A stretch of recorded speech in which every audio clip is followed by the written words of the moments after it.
Thank you to everybody who's been watching the live stream here in the Podshop. Something I want to announce live on the air is Ian and I are going to have an existential crisis this weekend and decide what we're going to do next week. I'm not sure if we're going to do the Podshop every day next week. We got a lot of DC stuff we got to do. Yeah, I don't know. We got to decide what the future of the Podshop is. So if you have any ideas for us, the other thing I wanted to mention is you're kind of like, oh, I'm not dead yet. This thing hasn't killed me yet. Like, just like looking around, you're like, no more Podshop. Not dead yet. I thought I might die, so I started a Podshop, and then not dead. Not dead yet. No, I think I think I'm gonna go do some stuff. I mean, right now we're doing it 5 days a week. Yeah. You guys let us know how you feel about that. I mean, maybe we'll do 1 day a week, 3 days, 0 days, whatever you guys think. All right. So that the other thing related to that is emails on emails. It's email season, boss man. I've been getting really amazing emails from listeners of the TMBA, from Dynamite Circle members. I've been getting like videos. I think people are really like sitting down and reflecting on life and business right now and using the time at home to share authentic thoughts about what their future is going to be. This morning, I woke up to 4 long form emails from listeners about the state of their business down to the granularity of profit, what they're doing with key staff members, how they think about their lives. It's absolutely amazing. And some really good advice that's hopefully going to come filtered through to you guys here on the show today. So thank you for all that. And looking forward to connecting with a bunch of DC members this afternoon. We have some virtual meetups, which is going to be fun. Before we get into today's topic is, what do opportunities look like in a downturn? Because, you know, you go online and some people list off these business ideas like, oh, everything's virtual. Why don't you start a business that helps virtual people? It's like, okay, that's one approach. And then the other approach is like, let's turn this frown upside down. Like, this is the opportunity of a lifetime. It's like, okay, you were saying the same thing 4 weeks ago, but with a different premise, you know? So that's not that interesting. So today, I guess what we're going to try to challenge ourselves with is to be a little bit more interesting and try to say, what are these things that actually look like? How does it feel to find a business opportunity in an economic downturn? But before we do that, what a constant theme on the TMBA podcast has been cutting deals and buying cars. And I'm actively in the market right now for an RV or recreational vehicle. Let me show you an example of what you're looking at right now. This is what Dan's looking at. Okay, it's very hard to see. Can we just turn it this way? There we go. All right. So what you're looking at right now is a 22-foot Winnebago. Say the name of it. It's a Mini Winnie. What's that? Say it again. What's the name of it? It's a Mini Winnie. Wow. Anyway, poor Dan. He might be driving a Mini Winnie. By the way, do you remember Road Rules? Oh, yeah. I remember. Where they were driving a Mini Winnie? Yeah. It's an unfortunate name. I don't care if you're a man or a woman. Driving a Mini Winnie is a bummer. It's a bummer. Yeah. So we're going to need to rename the Mini Winnie, call it like the Dynamite Mobile or something. Murder it out. We're going to murder it out. But here's the thing. A lot of what Ian teaches in terms of cutting deals with cars, and we've done a lot of episodes about this, is really counterintuitive and hard to learn. And so I wanted to just walk through the sale a little bit. Maybe something we can track on the show is like, you know, this purchase that I'm going to make. I'm going to buy a more livable van here in the next few weeks or months.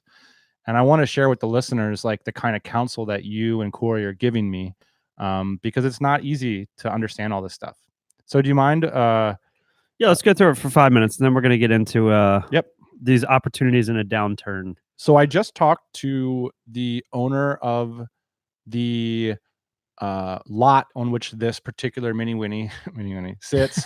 And so this is a consignment sale, which means that he didn't purchase this from an auction or something. He's merely getting a commission for selling, or a listing fee. This is not so common with cars, but very common with RVs. You put your RV on a consignment lot, and basically what that means is you park it on somebody's property. They probably have 50 other RVs. They do the listing for you, and they do the showings for you, and they take a commission for that sale. Right. And I think it's a flat commission typically, right? I don't know about that. I don't know about. I think it could very well be a listing fee, like $500 to put it on my lot for 2 months, and then I take 10% kind of thing. That sounds about right. And so I spoke with the owner of the lot this morning, and he's a really good sales guy in terms of like being straightforward, honest. Like, no, he does one of these like kind of rapport building approaches, which is mentioning basically that he doesn't really need to make this sale one way or the other. And I'm mentioning all this because I think this is a really effective sales approach. Like, you can build trust with somebody when you're not trying to like impede on their informational space. Like, I'm not trying to like tell you something that you need to know. I'm just like mentioning information, like a classic. The reason in part why he does this is because he's got a lot of RVs too. So he's able to do it, right? If he only had one RV, it'd be like, Dan, this is the unit for you. I guarantee it. You've told me everything about your lifestyle. This mini Winnie is you. But he has a bunch of different RVs on the lot. So if he builds a relationship with you, then you're likely to come back to him and buy any of his RVs. Right. Makes a lot of sense because he's got several RVs for sale. So I just think it's worth mentioning, like, so I wrote to Corey and I said, hey man, the interesting thing about this particular unit, it's an estate sale unit. So that means it was owned by a single woman who she was a camper. So she wasn't like she wasn't hashtag van life. Mm-hmm. And she passed away. And so the son is now tasked with unloading this asset. In the RV, she passed away? I didn't ask about that. We don't know. That's an interesting question. Could have a haunted mini Winnie. Yeah. Anyway, so, on the one hand, that seems like a really good thing because, this unit is maybe listing for less than it like, at least as of 3 weeks ago, it would have listed on RV Trader, for example, which is the #1 marketplace for this stuff. And it also wasn't a previous rental unit, which is really nice to know, because it wasn't like random people in and out of it all the time. Now the question is how do you approach cutting a deal? How do you approach making an offer?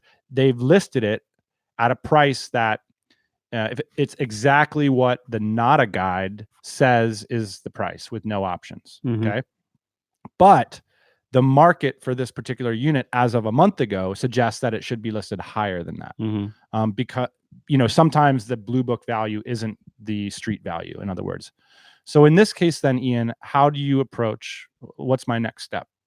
I'll tell you what, if I was selling mini Winnies, I would just black that name out and then that's like $5,000 more. A couple things that you didn't mention that are pertinent in this conversation is only been for sale for 2 days. Mm-hmm. Very hard to what I call steal stuff. Basically, steal means like get it for a price that's unheard of. Very hard to steal things that have only been on the market for 2 days unless people are in a distressed sale. This thing, they priced it to move. It's going to be hard I think to steal it because it's only been for sale for 2 days. If it'd been for sale at this price for like 50 days or 45 days, yeah, going with some lowball offer, I'd be like, look, dude, nobody showed up in the last 50 days. Isn't there commonly a reason though that something would sit for a month? No. I mean, the reason could be because we're in a global pandemic / recession. And I think that's definitely going to be the case. I mean, now is probably not the best time to buy. I mean, it's probably 30 to 60 days from now. It's going to start to get interesting. I'm enticed every day. I'm online every day looking at stuff. I'm like, oh man, but what's the price going to be 3 to 6 months from now?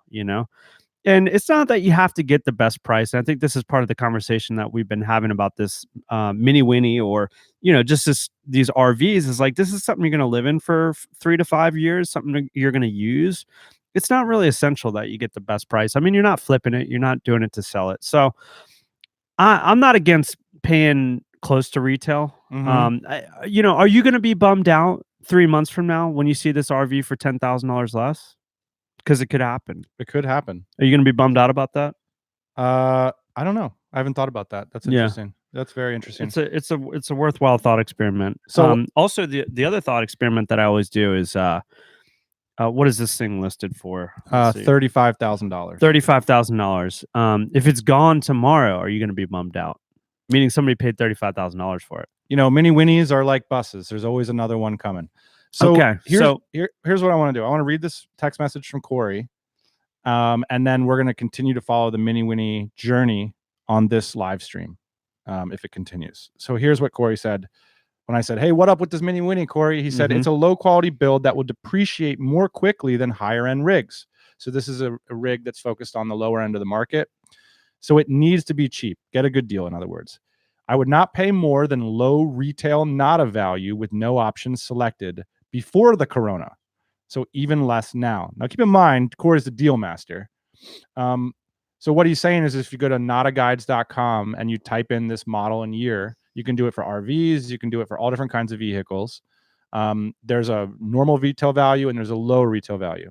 The low retail value of this particular unit is $29,300. So keep that in mind here. The construction type is vulnerable to leaks, as many RVs of this type are. As it is new, this is a very new unit, you're probably okay, but it could give you trouble in the span of your ownership. The 22-foot size is perfect. It's worth trying to steal given the circumstances. Ian can walk you through my patented lowball strategies. Okay, so what's the next step here, Ian? The next step is just what I said. Do the mental exercise. Are you going to be bummed out when it's gone for 35? Or are you going to be bummed out when it's $10,000 less 3 months from now? Okay, that's the mental exercise. Yeah, I'm not super pumped up about not knowing whether or not this thing sat outside. So you got to inspect it. You know, you got to go and see it. But here's the thing with most of these RVs that are in this price range, they use cheap construction and they use like a vinyl roof that's sealed with seam sealer on it. The best roofs are fiberglass. They never leak. And the reason not everybody does that is because it's expensive. So if this thing sat outside, which most do because most people don't have room to put these things in covered parking, you already got 4 years on the roof, you know. Matter you need a little bit of a touch up, a little bit of a reseal. The problem with these things is when they leak, they completely destroy the unit in that area, most likely because people don't catch it in time. You know, they have it out on their property or whatever. It leaks, it's raining, they don't go in it for 6 months. They come in there, all this cheap fiberboard and stuff that's not ever supposed to get wet, gets wet. Right. It swells up, and then it's a real pain in the ass to fix. Got it. So you got to look and see if it's leaked, and then if it hasn't leaked, great. You got to stay on top of the roof and make sure that's sealed properly and all that. So I think, Dan, for you, do some thought experiments. It sounds like you're not that attached to this unit, and it seems like there's a fair amount of them for sale. I think you do have to weigh your time in terms of how far you're willing to travel. You know, I'm pretty lazy these days. I don't like to go too far. And it seems like maybe the same for you. I mean, if you have to inspect like 5 or 6 of these units and they're all over the country, like it'd take a month or two and a bunch of money. So here's what I'm going to do. Okay. I'm going to come up with a list of pros and cons about this particular unit. I've done a lot of thinking about this. I'm going to come up with a dollar figure that captures all of that interest. And I'm going to send it to the guy. Awesome. And that dollar figure, the low NADA retail value is like $29,300. Given the proximity of this unit and the fact that it ticks the boxes in terms of my mission, which the Mini Winnie has a mission. That's part of the reason it's less than 24 foot. I want to move around. I want to go to amazing golf courses that are hard to get to with expensive hotels, stay in a cheap RV instead. I want to hang out on your property. I want to go to amazing cycling locations. And I want to enjoy Burning Man. Is Burning Man on the list? No. Okay. But Desert Circle, the new DC, might be on the list. How many miles does this thing have on it? 17,000. 17,000. What motor does it have? It has the V8 Triton. The 5.4? The 5.4 is a small one. The smaller one, yeah. Okay. All right. So it's going to get 8 miles to the gallon.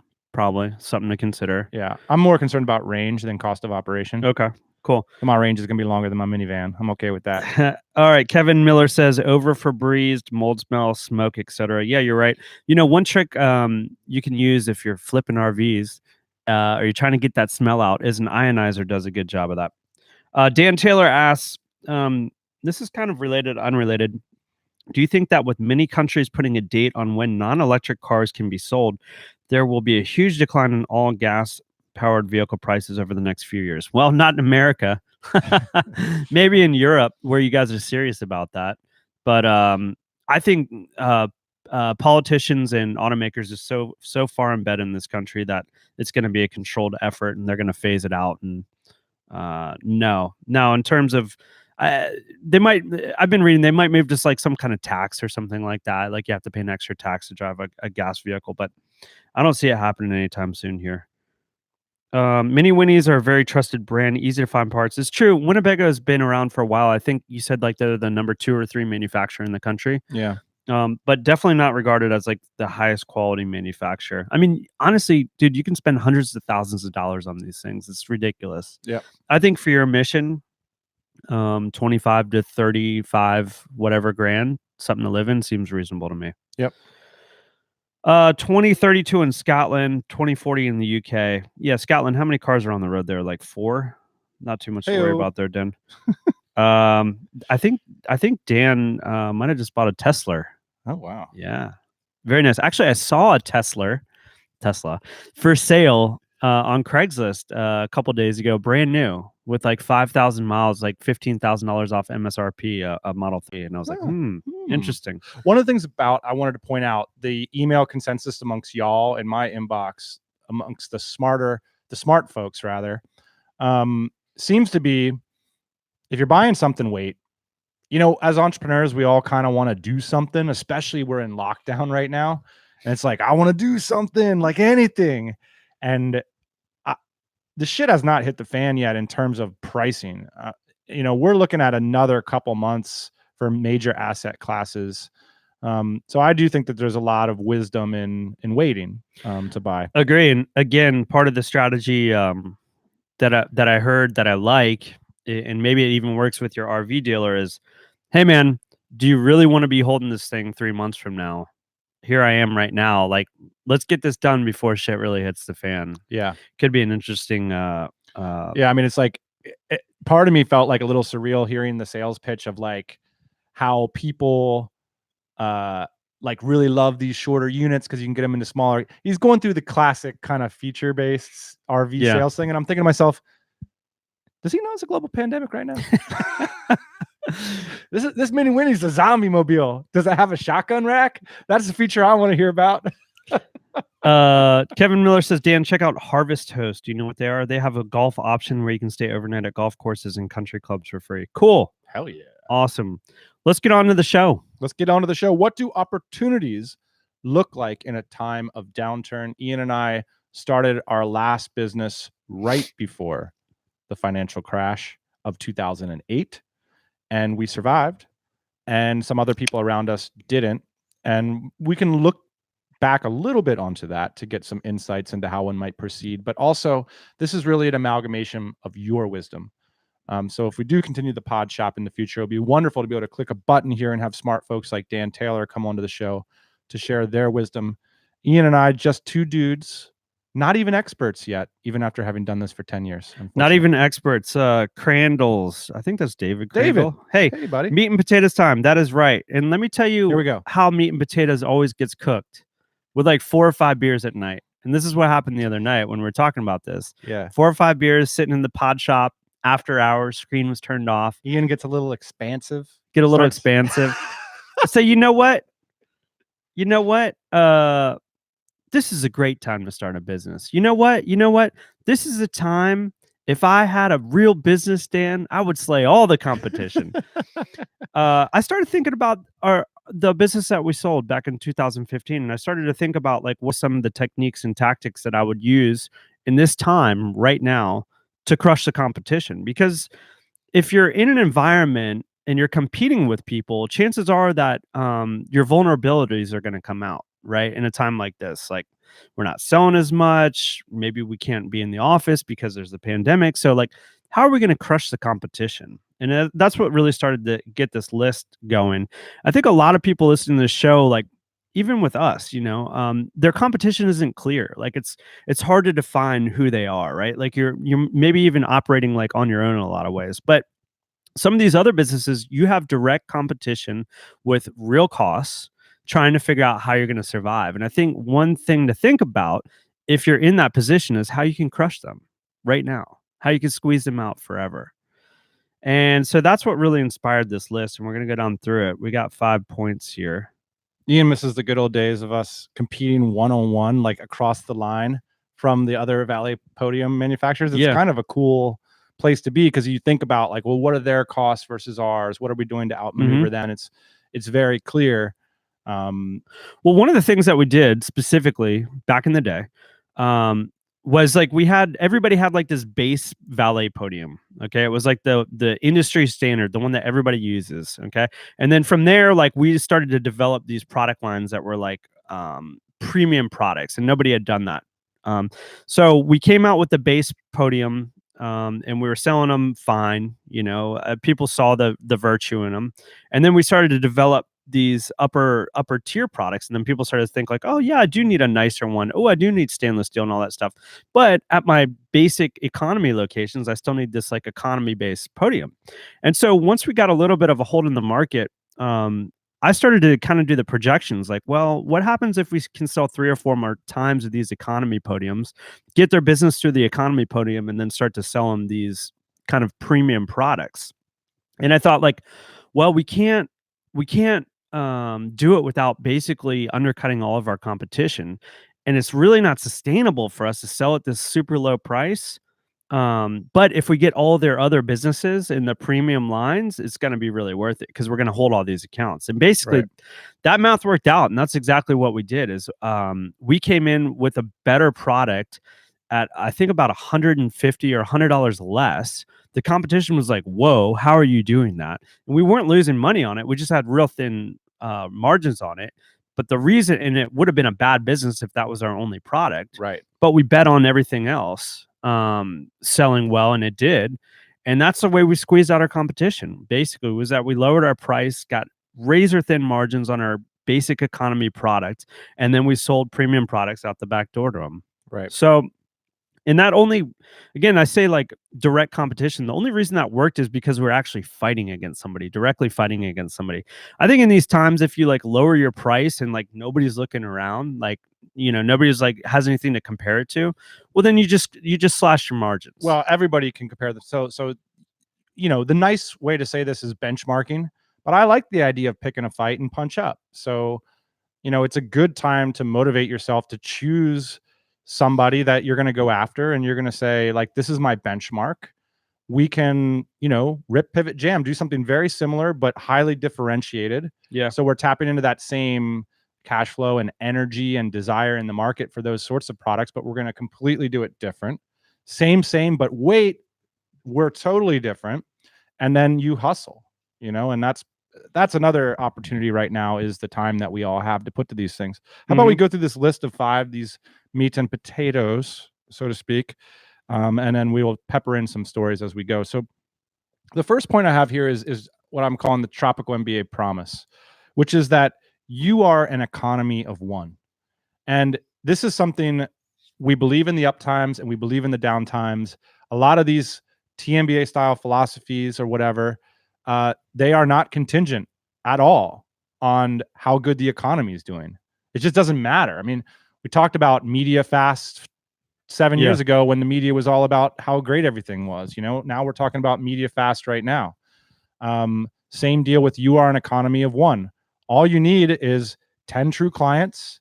You need, 1 true employer, which is like working for a great team with a healthy business. You need 10 true clients, 10 people paying at $10,000 a year. You need 100 true customers, 100 customers paying you whatever, do the math, and over 1,000 true fans, right? Like, you can find 1,000 people in a global pandemic willing to support your products. And it's all contingent on the idea that you can stay alive and stay agile and control your costs.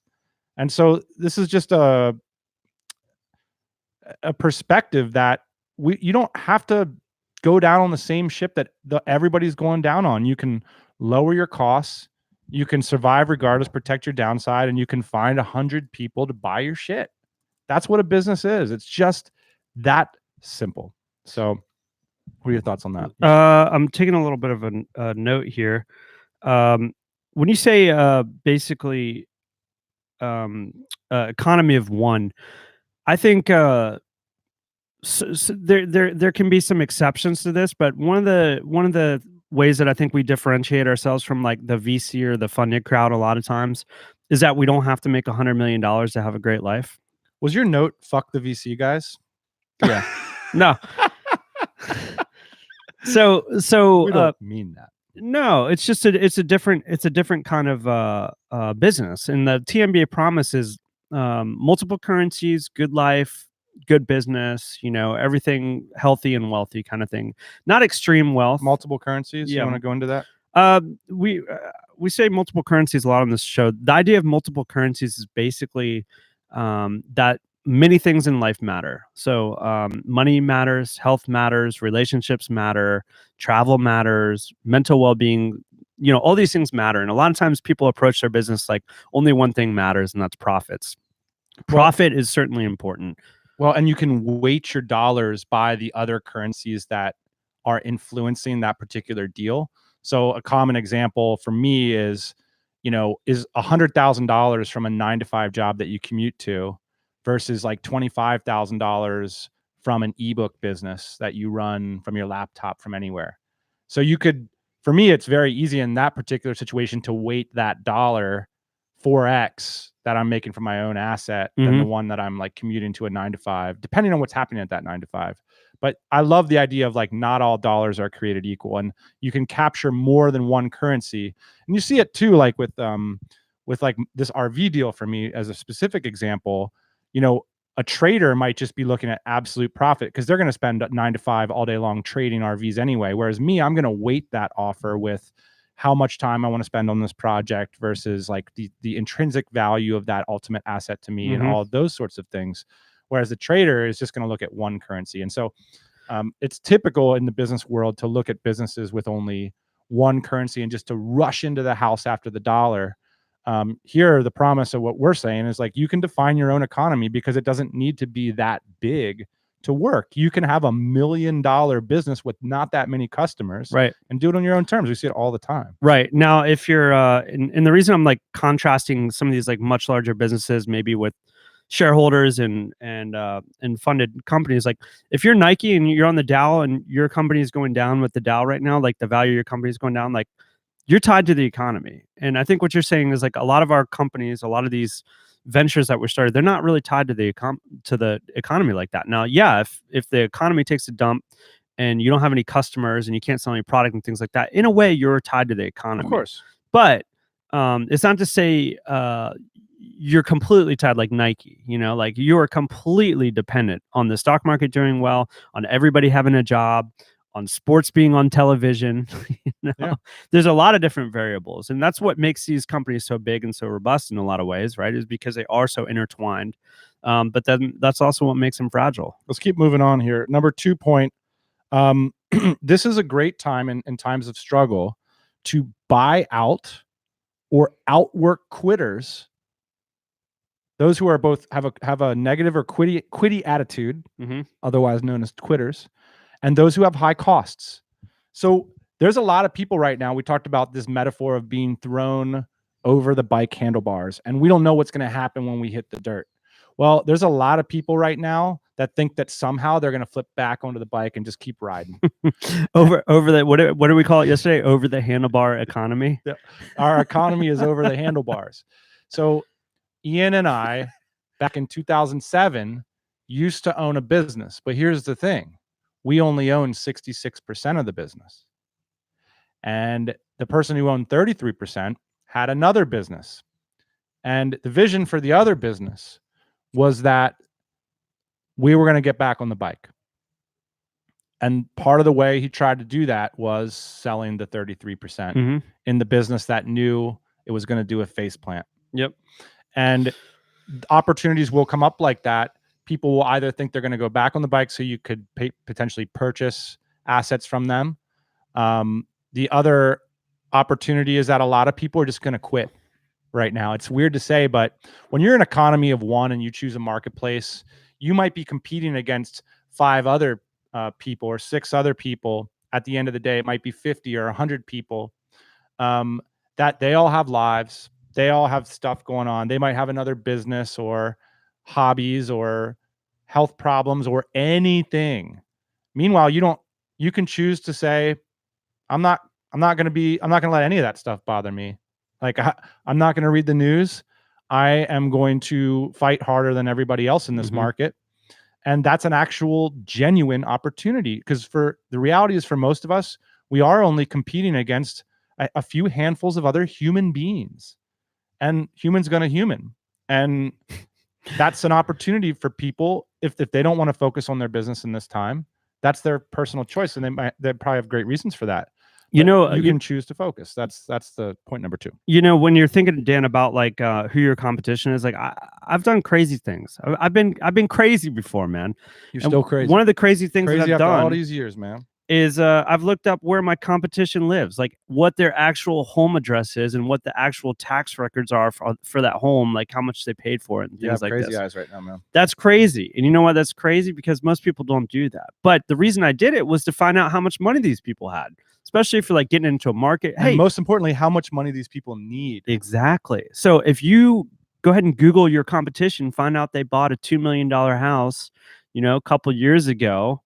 I mean, you don't know necessarily if they paid cash for it or whatever. If they paid cash, maybe you're in a great market, right? But maybe they've got a $5,000 mortgage, right? Yeah. Maybe they're sitting at home like, oh my God, this is going to wreck me. So what are you going to do? Let me tell you about a philosophy that I think is dumb. I heard there's smart people that think if you like buy some expensive shit that you need to pay for, that's going to motivate you. Or that if you wear a nice suit or something, like you go out and spend $5,000 on a suit and a Rolex, that all of a sudden you're going to start living up to that. That's dumb. That is dumb. Just let me say that.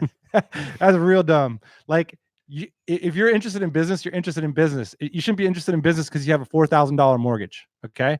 The types of businesses that result in the need of money are typically not as well engineered and is not as smart as businesses designed, because they're smart, they're long ball, and they get the right kind of dollars, not the kind of dollars that need to trickle down to the $4,000 mortgage. And we noticed in some cases that some of our competition did operate that way. Like, you have a lifestyle to maintain.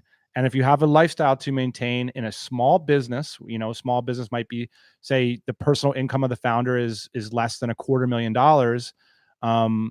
That's not a position you want to find yourself in as an entrepreneur. You have a complete lack of flexibility.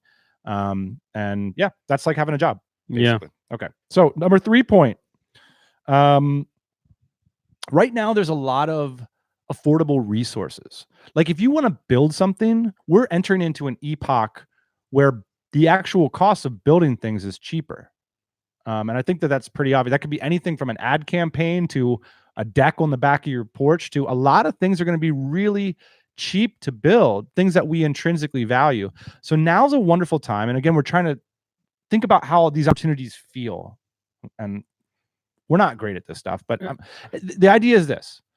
Right now is a great time to focus all of your energy on one specific thing that you can build incredibly affordably. In the last downturn, the specific thing that I built was a digital marketing team.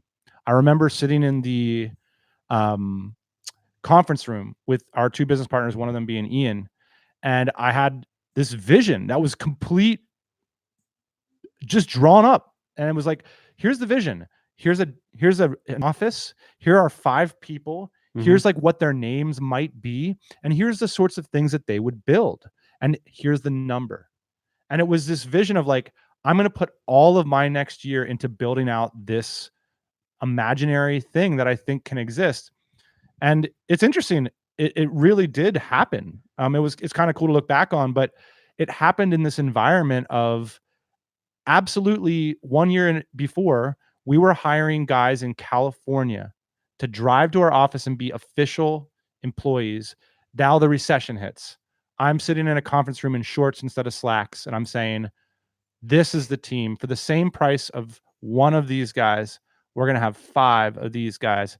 And right now is the time to find whatever your version of 5 of these guys is. Yep. And 100% complete focus. And it doesn't necessarily need to be a team, but I mean, I think if you're sitting in your business, you can figure out what it is. Like, what have you been overpaying for potentially? Or what have you been scared to do? Right. So what's something that you've been like, oh man, wouldn't it be great if I did that? I can't do that. Like, I can't like take my foot off the gas. We're in a great economy. Like, I got to keep going.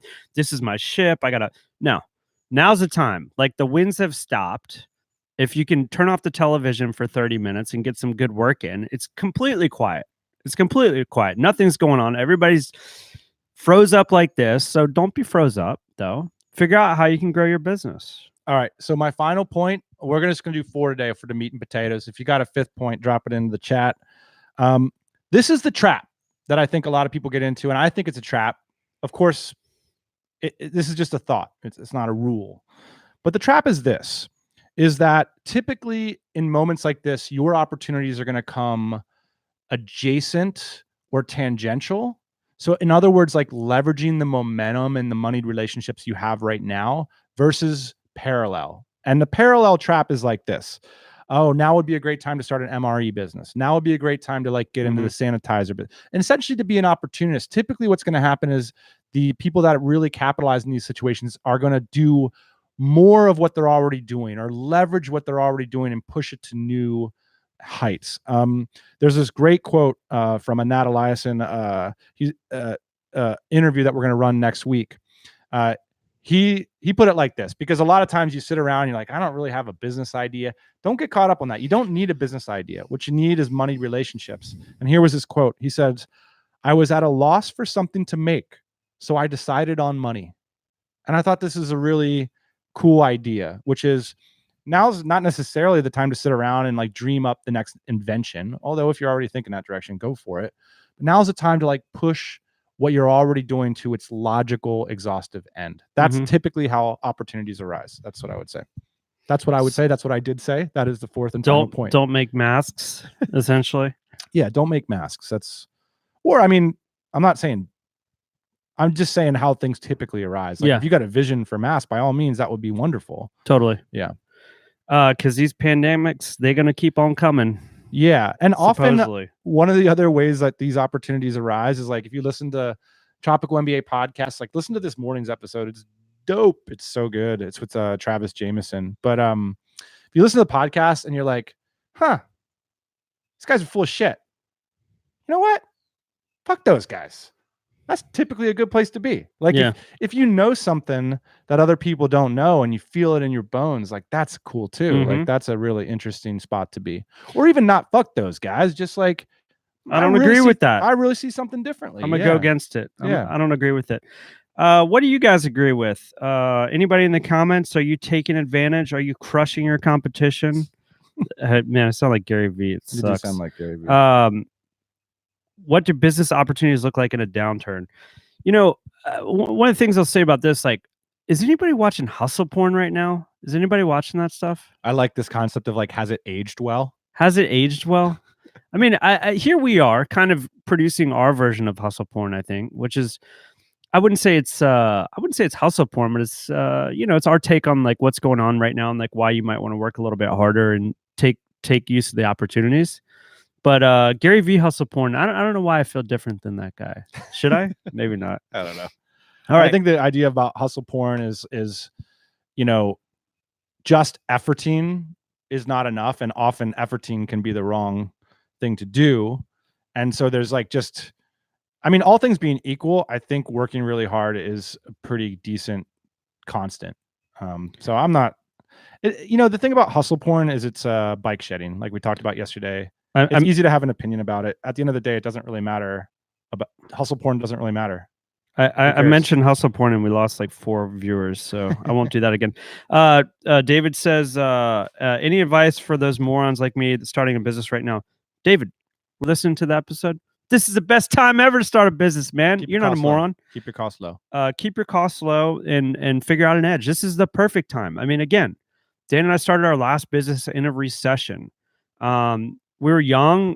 We didn't have anywhere to fall. That's the interesting thing too with starting a business in a recession is like, you're already down. There's nowhere to go. Here's a fun thing you too. Can't go further down. You know what my funding was? I had a freelance gig. I had a job.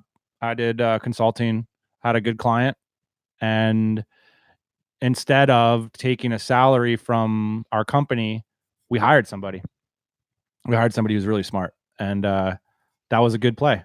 So, you know, you don't, like a lot of things, like when you look into the story of how businesses come about, people get really scrappy and they cut corners and they figure out, you know, this is why like this whole thing of like, I want to be an entrepreneur.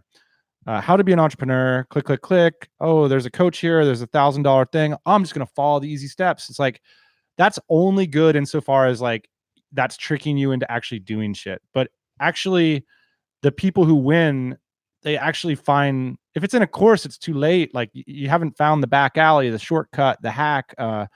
And one of our hacks was, I could have drawn that salary, but it was kind of cool that I got paid elsewhere and then took the salary to have like this person that was amazingly smart contributing every day to our asset. And so, you don't have to do it the way you don't have to like sit there in your house and like bootstrap it. Cause here's the reality too, is that often this can take years. And so one of the things the freelance income allowed me to do is really sustain it. Whereas, if you're pulling money from your business all the time, like it can tough to get through those first 3 years. But it was a means to an end. I mean, that's important to mention too, because I think a lot of people, they'll freelance on the side and they'll kind of have this thing going. And, if it's not dead, then it's alive, but not really kind of thing. I mean, you had a clear trajectory, like, hey, this is a plan. Like, I'm going to do this for a little bit and then I'm going to like get on this train. Well, and one really good thing you can do is, if you can do it smartly, is you can dog food your business for freelance. So in the case of my freelance gig, I was doing the same SEO for our company that I was for the freelance gig. And so there was a lot of crossover there, and it didn't take a lot of my time. I wasn't selling my time. I was selling the asset of the marketing. I wouldn't have gone and actually worked for that money because that wouldn't have made any sense. Right. So yeah, like you said, it was engineered to grow the business. Like the whole point, I wouldn't have taken the gig if it wasn't specifically to grow our business. That's a good point.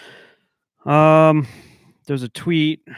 I feel like I should try and pull it up here. We are done. I just want to read this real quick here. Though. You are done. We all should go back to work. This has been fun. Real quick, I'm going to leave you with this. We should all go back to chess.com. I suck at chess, but I love it. That's where I'm at on chess. I feel like I'm just an appreciator of the beauty of smart minds. I like see great chess moves and I know that they're great, but I can't do them myself. That's where I'm at. Paul Graham today, he tweeted or retweeted, and I can't find it now. So you're just going to have to go. Just follow Paul Graham. He's he writes amazing essays. He started Y Combinator. And basically he says this, any startup that gets started during the next few months is disproportionately likely to succeed. Success depends most on all of determination. And imagine how determined you have to be to start a startup in the middle of a global pandemic. Totally agree. Thanks, PG. Good luck, everybody out there. Our emails, Ian@tropicalmba.com or dynamitecircle.com. Same, Dan. Give us an email. Let us know your story, how you're doing. They inspire us to do these podcasts. Let us know what you'd like to see from us in the future. And that's it. We'll be back tomorrow, same bat time, same bat live stream. See you guys.